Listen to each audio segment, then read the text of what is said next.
देख रहे हैं इन खबर और आज हम बात करेंगे दामिनी की। जी हाँ, जब भी कोई देश में आंदोलन होता है, खासकर महिलाओं से जुड़ी कोई भी समस्या आती है, कोई रेप होता है, महिलाओं पर अत्याचार होता है, तो चर्चा होती है दामिनी की।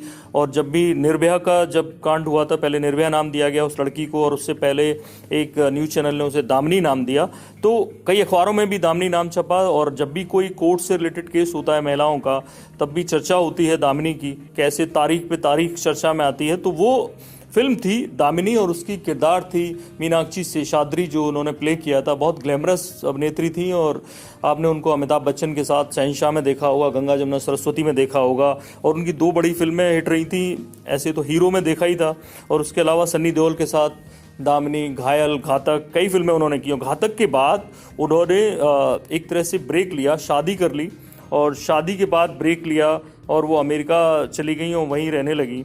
जो उनके पति थे, बैंकर थे, इन्वेस्टमेंट बैंकर हरीश मैसूर। 1995 में उन्होंने उसके बाद ब्रेक लिया और उसके बाद उनके जो 3 बच्चे हैं उनकी देखभाल के लिए उन्होंने छुट्टी ले ली और धीरे धीरे उन्होंने भारत की तरफ से एक तरह से अलविदा कह दिया। उसके बाद वो भारत में कभी नहीं दिखी। उनकी बेटी का नाम केंद्रा है और सन उनके 2 हैं, जो बेटे हैं, जोश एंड मैट।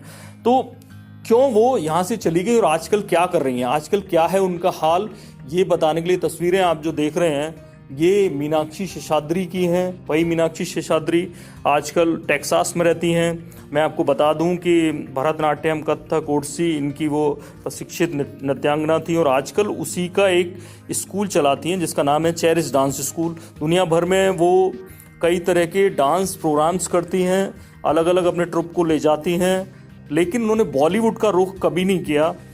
हालांकि आजकल कभी कभी वो वहाँ से ट्वीट करती हैं और आप भी उनको ट्विटर अकाउंट पे फॉलो कर सकते हैं। हम ट्विटर अकाउंट इसलिए आपको स्क्रीन पे दे रहे हैं कि इस ट्विटर अकाउंट को आप फॉलो कर सकते हैं। आजकल वो करती रहती हैं कि लगातार अपनी फिल्में जो उनकी रिलीज़ हो रही हैं, हीरो का जो अगर सीक्वल बना तो उन्होंने उसका पोस्टर रिलीज़ किया, 34 साल हुए तो वो किया। बीच बीच में वो 2 तरह की फ़ोटोज़ डालती हैं। अगर आप उनका एक फ़ोटो देखेंगे, एक सीरीज है पूरे फ़ोटोज़ की जिसमें वो काफ़ी बूढ़ी लगती हैं, उम्र का असर साफ लगता है। वहीं दूसरी तरफ वो अपने पुराने रोल में दिखती हैं, जितनी ग्लैमरस वो पहले लगती थी वो मेकअप के साथ उसी तरह के फ़ोटो डालती हैं। बड़ी दिलचस्प बात यह है कि उन फ़ोटोज़ में कहीं भी वो अपने परिवार का कोई फ़ोटो नहीं डालती। वो अपने उनके घर के फ़ोटो आप देख सकते हैं, उसमें उन्होंने एक जो उन्हें कुत्ता सड़क पे मिला था उसके बारे में बताया और उसको उन्होंने पाल लिया और उसकी फ़ोटोज़ कभी कभी डाले हैं, लेकिन वो कभी भी अपने परिवार के फ़ोटो नहीं डालती। उनको इससे अपने फैंस से दूर रखती हैं। अपने फैंस को लगातार कभी पाउट करके, कभी कुछ करके और कभी कम कपड़ों में भी फ़ोटो डालती हैं। वो आज तो दामिनी हैं और 2016 से ट्विटर पे एक्टिव हैं। ये अलग बात है कि ट्विटर ने उनका वेरीफाई नहीं किया या उन्होंने वेरीफाइड के लिए अप्लाई नहीं किया, तो लोगों को नहीं लगता कि वो हैं अब चर्चा में हैं या एक्टिव हैं, लेकिन वो हैं एक्टिव। आप उन्हें फॉलो कर सकते हैं।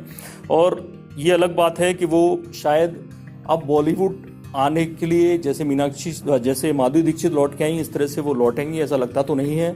और आप उन्हें यहाँ ट्विटर पे फॉलो कर सकते हैं। इस तरह से तमाम और दिलचस्प जानकारियाँ, खबरें आपको देते रहेंगे बॉलीवुड से जुड़ी, उनकी हस्तियों से जुड़ी।